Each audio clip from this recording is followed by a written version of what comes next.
আমি যখন ছাত্র ছিলাম এমএ ক্লাসে বা অনার্স ক্লাসে, তখন থেকে এই যে আমাদের দেশে প্রাচীন জ্ঞান বিজ্ঞান নিয়ে যেটা উল্লেখ আছে, এইগুলো নিয়ে আমার মনে একটা অনুসন্ধিৎসা জায়গায়, যেগুলো সত্যি না মিথ্যে, কক অ্যান্ড বুক স্টোরিজ নয়, অথবা কী করে, যেমন রামায়ণে এই যে সেতু তৈরি করা হলো, সেতু, তারপরে বিমানে করে রাবণ বিমানে করে গেলেন, বিমানে করে কি সীতাকে অপহরণ করে গেলেন, এই যে কাহিনীগুলো, এগুলো সত্যি না, এগুলো শুধু গল্প। শুধু গল্পটা পায় না, এবং শুধু গল্পটা সেটা মানুষের ইতিহাসের অঙ্গ হতে পারে না। আমাদের এই যে ইতিহাসের মানে যে অলৌকিক কাহিনী, তথাকথিত অলৌকিক কাহিনী, জ্ঞান বিজ্ঞানের কাহিনী, যেগুলোকে আমরা এই পুরাবৃত্ত বা উপন্যাস এইসবের অঙ্গ করে দিয়েছি, সেইগুলো ভেতর থেকে সত্যি বার করার চিন্তা ছিল। এবং এই নিয়ে আমরা ভাবতাম, মাস্টারমশাইদের জিজ্ঞেসও করতাম। এবং মাস্টারমশাইদের মধ্যে কালীকুমার দত্ত শাস্ত্রী ছিলেন সংস্কৃত কলেজে গবেষণা বিভাগের অধ্যাপক, তিনি খুব উৎসাহী ছিলেন। রাজেন্দ্রনাথ হাজরা, তিনি উৎসাহী ছিলেন। তারা আমি বলছেন যে এটা তো খুব ভালো ফিল্ড, তবে এবার কি যেন ওর মধ্যে প্রি হিস্ট্রি মিশে গেছে। কাজেই এই প্রি হিস্ট্রি যারা বিশ্বাস করে এবং যারা ভাগ করে নিয়েছে, তারা কিন্তু তোমাদের কথা শুনবে না, কিন্তু তুমি কাজ করে যাও, কাজ করতে করতে একদিন না একদিন ছড়তে পাবেই। এই নিয়ে চিন্তা করতাম। এর মধ্যে ঘটনাচক্রে ডক্টর এরিক ফন দানিকেনের সম্বন্ধে আমার আলাপ হয়। অর্থাৎ আমি অক্সফোর্ডে থাকতে টোলকিয়েন বলে একটা বই পড়েছিলাম, তো সেটা এই দেববাগটা এইসবই নিয়ে। সেই বইটা পড়ার পরে একটু চিন্তা করেছিলাম যে লিখেছেন সত্যি না মিথ্যে এরকম। তারপরে ঘটনাচক্রে ওই টোলকিয়েন পড়ার সময় একজন ছাত্র এরিক ফন দানিকেনের উল্লেখ করে, এবং তখন আমি দানিকেনের বই ওই চ্যারিয়ট অফ দি গডস পড়ে আমি অনেকটা অভিভূত হই, এবং আমি তখন দানিকেনের ঠিকানা জোগাড় করে তাকে জানাই, এবং সেই থেকে দানিকেনের সঙ্গে যোগাযোগ হয়।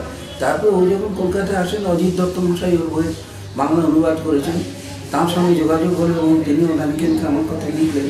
দানিকেন কলকাতায় এসে আমার সঙ্গে দেখা করে, এবং দানিকেনই সত্যিকারে বলতে গেলে আমার ইনসেন্টিভ যে সে আমাকে ইউরোপের মিউনিকে প্রথম নিয়ে যায় শুধু ওই ভারতীয় বিজ্ঞান সম্বন্ধে, বিশেষ করে বিমান সম্বন্ধে আলোচনার জন্য। এবং মিউনিকে আমি যে বক্তৃতা দিই সেটা দানিকেনের ভাষা, এবং আমরা অনেকে শুনেছি যে it created a shock wave throughout Europe. অর্থাৎ তখন এই 1979 থেকে তারপরে 5-7 বছরের মধ্যে আমি প্রায় 2000 চিঠিপত্র পেয়েছিলাম এই বিমান নিয়ে, শুধু ইউরোপ না, আমেরিকা থেকেও পেয়েছি। তারপরে এবং তখন যে আলোচনা করি সেই আলোচনাগুলো আমি একটা বইয়ের আকারে বার করি, ছোট একটা বই ছিল দানিকেনের উদ্যোগেই তারা কসমিসের স্কুলের নাম দিয়ে বার করে একটা সংগ্রহ, তার মধ্যে আমার লেখাটা যায়। সেই থেকে ইউরোপে বোঝানো হয়। তবে বিরুদ্ধ অনেকেই ছিলেন, এবং তারা বলছেন যে পুটিং সায়েন্স,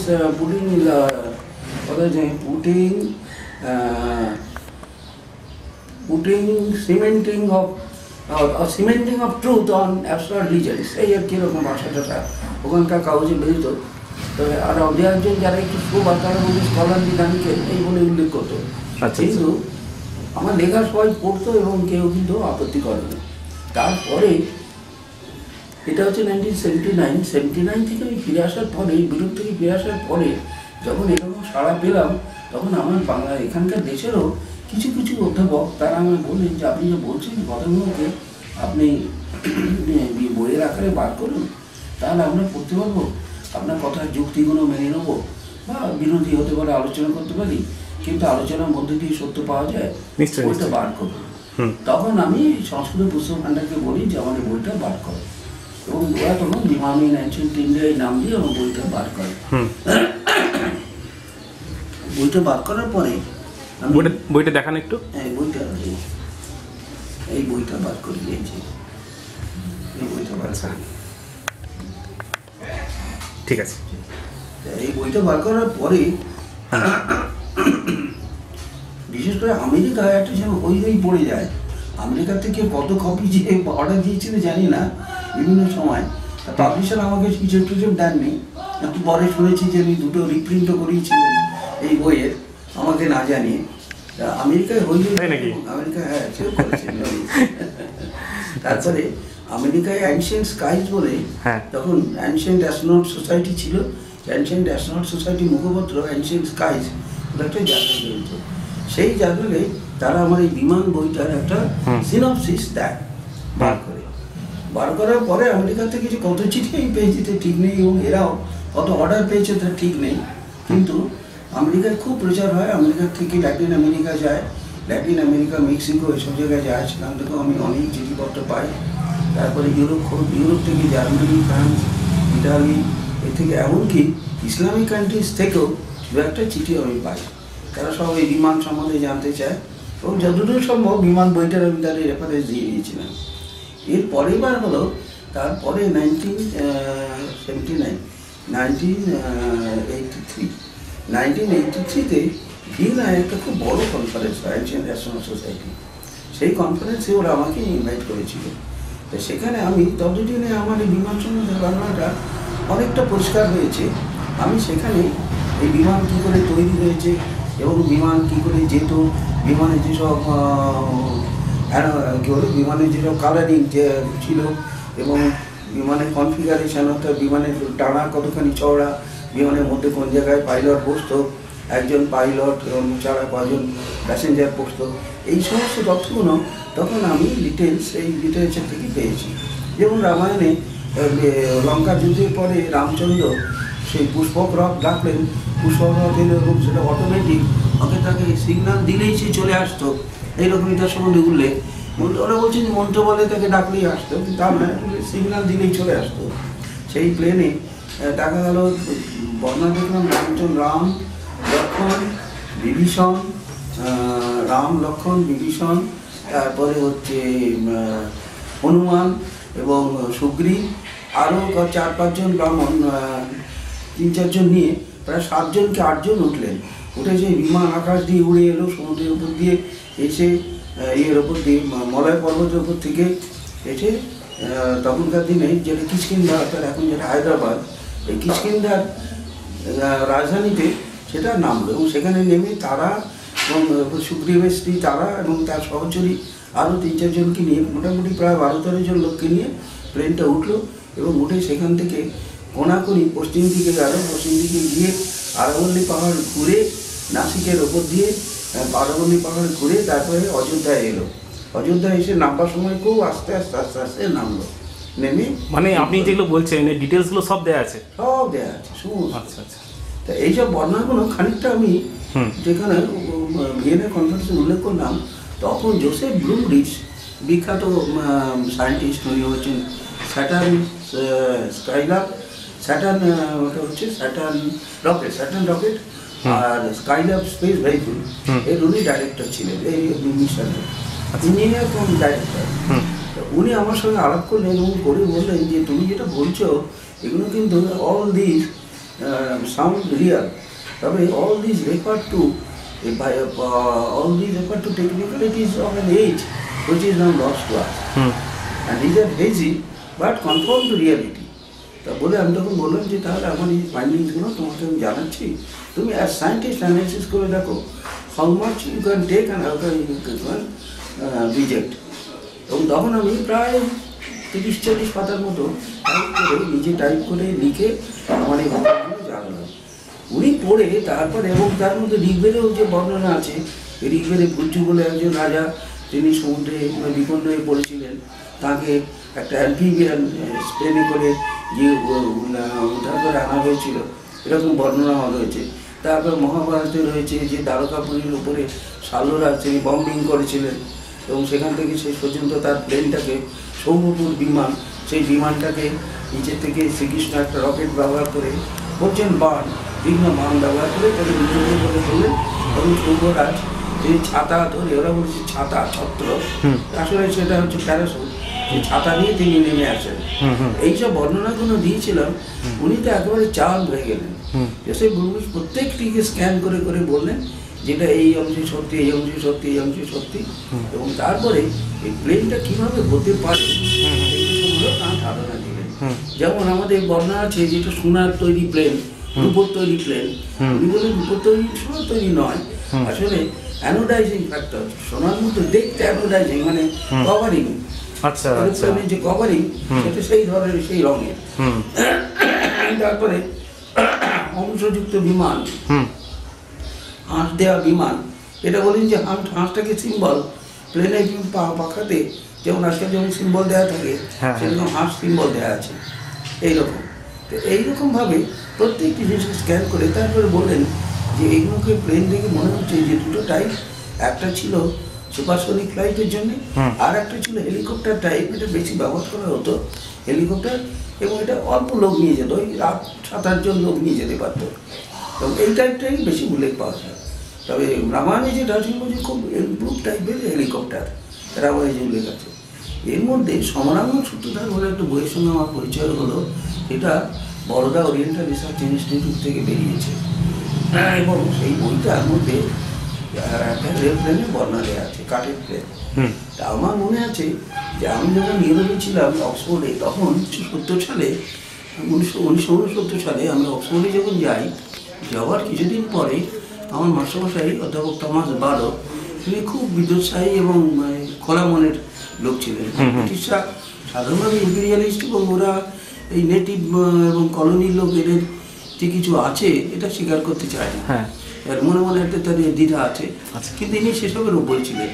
ওকে আমি একদিন সমরাঙ্গন সূত্রধারটা দেখিয়েছিলাম যে দেখুন আমাদের দেশে এই জিনিস ছিল।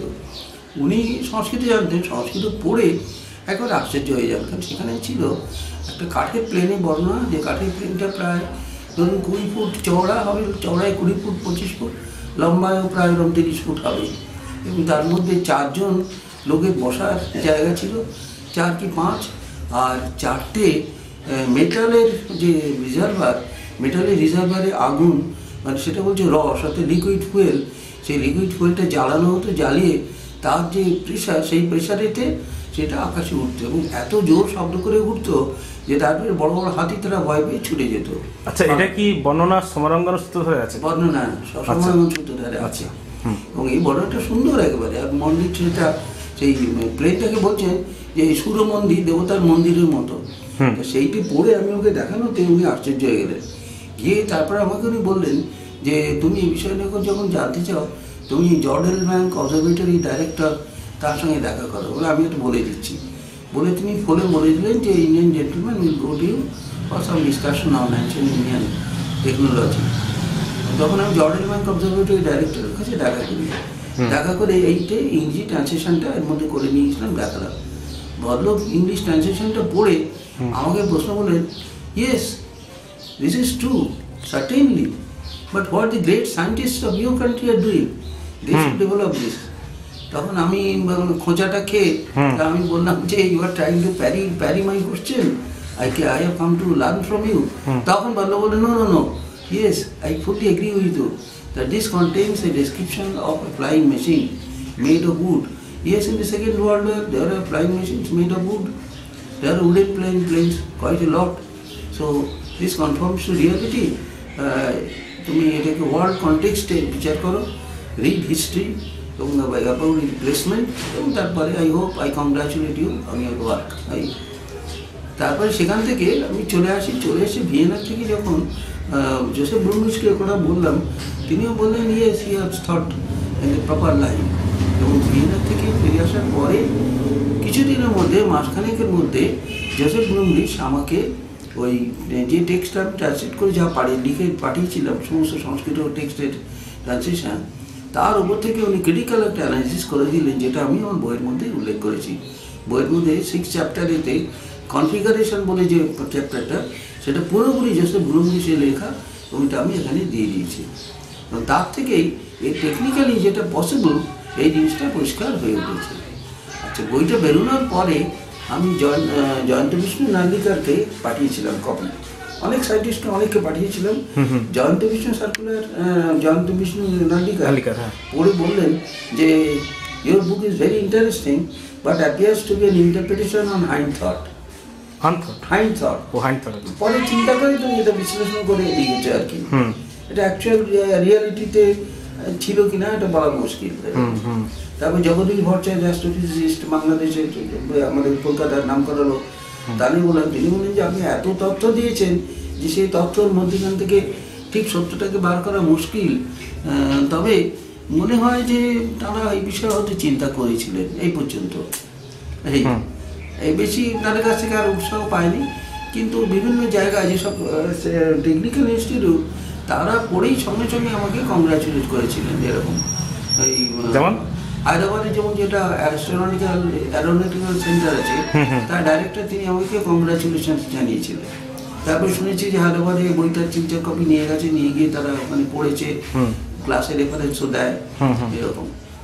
তারপর থেকে এটা চলছে এবং ইউরোপে অনেক বিতর্ক হয়েছে। বিতর্ক হয়ে জোসেফ ব্লুমরিসের যে বক্তব্য সেইটা যখন আমি বইতে দিয়ে দিলাম যে এরোপ্লেনের যে রং, সে রংটা লাল, সেগুলো সোনার মতো রূপোর মতো, এই যে বর্ণনা আছে এগুলো অ্যাকচুয়ালি অ্যানোডাইজিং ফ্যাক্টর, এমন লাল মানে সোনার মতো দেখতে হয় এরকম। উনি বার্মিনিয়াম, জার্মেনিয়াম, তারপরে টাইটানিয়ামটাকে রূপোর মতো দেখতে, এই সবগুলোর সঙ্গে বিভিন্ন ঘটনা দিয়ে রিয়াল এবং তার যে ড্র্যাগ এবং থ্রাস্ট, অর্থাৎ সেগুলো চাপ এবং তাকে ধাক্কা দিয়ে তোলা, এই যে প্রসেসটা এটা সায়েন্টিফিক এবং এই সায়েন্টিফিক প্রসেসেই কিন্তু প্লেনটা উঠেছে। কাজে তবে লিটারেচারটা কেন হারিয়ে গেছে, এটা ইন্ডিয়ার উপরে অনেক রকম ফরেন অ্যাডমিশনস হয়েছে, কাজে সেখানে যদি নষ্ট হয়ে যায় কিছু করবার নেই। দেখো, এবং সেই প্রসঙ্গেই ওই ভিয়েনার কনফারেন্সেই খলিল আহমেদ বলে এখন ইজিপশিয়ান কায়রো মিউজিয়ামের যিনি ডাইরেক্টর, তিনি ওখানে একটা ছবি দেখালেন, যে ছবিটা আমি দিয়েছি এই যে বইতে। আচ্ছা,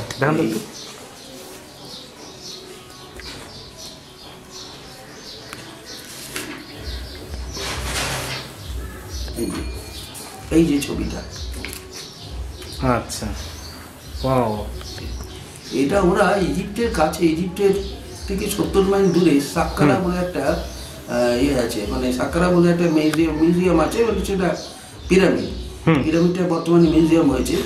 সেইখানে এই জিনিসটা, এখানে একটা এই ছবি রয়েছে কাঠের প্লেন, সেই কাঠের প্লেন তার ছবি ওরা উল্লেখ করেছেন। ওরা বলছেন যে কাঠের প্লেনটা ওরা ওই সাক্কারা মিউজিয়ামের ধ্বংসাবশেষের মধ্যে থেকে পেয়েছিলেন এবং পেয়ে তাকে প্লেন, কাঠের প্লেন এটা বলেও নিশ্চিত হয়েছেন। ওরা রেডিও অ্যাক্টিভ টেস্টেড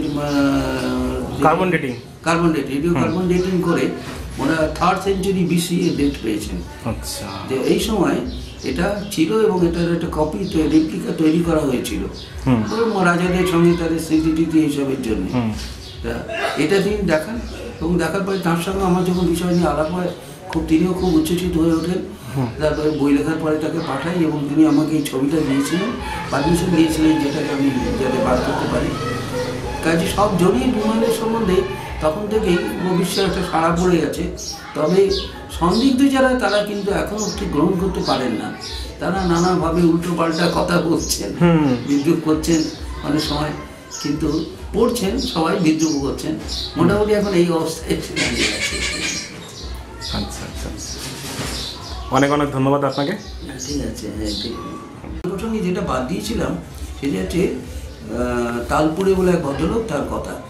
এই আমাদের বৈমানিক শাস্ত্র নিয়ে অনেকে তো অনেক রকম প্রশ্ন করেছেন। এর মধ্যে 1880 সাল নাগাদ তালপুরে নামে মারাঠি ভদ্রলোক, তিনি পুনার লোক, নাসিকের লোক, নাসিকের লোক, তিনি ওই বৈমানিক শাস্ত্রে বিমানে বর্ণনা শুনে সেইভাবে কাঠ দিয়ে একটা প্লেন তৈরি করেন। তার মধ্যে লিকুইড প্লেন হিসেবে উনি দিয়েছিলেন লিকুইড আমাদের পাড়া। এই পাড়াটার সম্বন্ধে আমাদের উল্লেখ আছে শাস্ত্রে অনেক জায়গায়। সেই পাড়াটাকে গলিয়ে তার থেকে যে হিট হয়, সেই হিট এবং প্রেশার, উইন্ড প্রেশার, তার থেকে প্লেনটাকে উপরে তুলেছিলেন। ওরা বলছে প্রায় 800 ফিট ওপরে উঠেছিল। 800 ফিট ওপরে উঠে প্লেনটা বম্বে সি বিচে, জুহু বিচ, সেখানে ওই চৌপট্টিতে মহারাজ সহ্যদেও গায়কোয়াড়ের মহারাজা তার সামনে, এবং সেখানে আরও অনেক বিশিষ্ট লোক ছিলেন সামনে, তালপুরে নিজে উঠে সেই প্লেনটাকে চালিয়েছিল। মানে এটা হয়েছিল আপনার রাইট ব্রাদার্সের 8 বছর আগে? রাইট ব্রাদার্স 8 বছর আগে, 8-9 বছর আগে, 1880 সালে আর কি। 1880 সালে তিনি এটা দেখান, দেখিয়ে এবং ঘুরে যখন নেমে আসেন ইনট্যাক্ট, তখনই মহারাজ সহ্যদেও গায়কোয়াড় তাকে অভিনন্দিত করেন। কিন্তু তার কিছুদিন পরে তালপুরে মারা যান, এবং মারা যাওয়ার পরই এই প্লেনটা ছিল বাড়িতে। এই প্লেনটা এবং কাগজপত্র সব র্যালি ব্রাদার্স এসে প্রচুর টাকা দিয়ে কিনে নিয়ে চলে যায়। র্যালি ব্রাদার্স, আচ্ছা, নিয়ে চলে যায়। তারপরে এমন হয়, কিন্তু ইংল্যান্ডে খোঁজ করে র্যালি ব্রাদার্সের কাছ থেকে ট্রেস করা যায় না। এটা ওই বিমান কলেজের সৌধ বলে উনি বই তৈরি করেছিলেন। বইটা দুটো পার্ট ছিল, ফার্স্ট পার্ট আর সেকেন্ড পার্ট। ফার্স্ট পার্ট হচ্ছে হিস্টোরিক্যাল ইন্ট্রোডাকশন, সেকেন্ড পার্ট হচ্ছে টেকনিক্যালিটি। এখন এই ফার্স্ট পার্টটা অজিত দত্ত মশাই উনি পুনা থেকে লেখালেখি করে টোরে পুরোনো দোকান থেকে জোগাড় করেছিলেন। ফার্স্ট পার্টটা হয়তো ওর বাড়িতে আছে এখনো, কিন্তু সেকেন্ড পার্ট যেটা আর কি জোসেফ ব্রুমলি যেগুলোকে টেকনিক্যালি দাঁড় করিয়েছেন, সেই টেকনিক্যাল কনফিগারেশন এবং টেকনিক্যাল নো হাউ এটা কিন্তু পরে আমরা পাইনি, অজিতবাবু পাননি। আচ্ছা, কিন্তু এটা তখন বিহারের সার্চ লাইট পত্রিকায় বেরিয়েছিল, পুনার কি যেন একটা পত্রিকা সেখানে বেরিয়েছিল, এবং ন্যাশনাল লাইব্রেরিতে সেসব পুরোনো রেকর্ড এখন পাওয়া যায়, খুঁজতে পারে। কিন্তু বইটা ভারতে কোথাও নেই আর। বইটা পাওয়া যায় না। বইটা এদের কাছে হয়তো মানে ফার্স্ট পার্টটা আছে, তাও সে নিজেরা রেখে দিয়েছেন, হয়তো কাউকে বলেন দেখার না। মানে মেন যে সেকেন্ড পার্ট যেটা টেকনিক্যাল নো হওয়া যেটা আছে পাওয়া যাচ্ছে, ওটা পাওয়া যাচ্ছে না। ইনি আমাকে আরো অনেকে ফোন করেছেন। আচ্ছা, অনেক ধন্যবাদ আপনাকে। ঠিক আছে।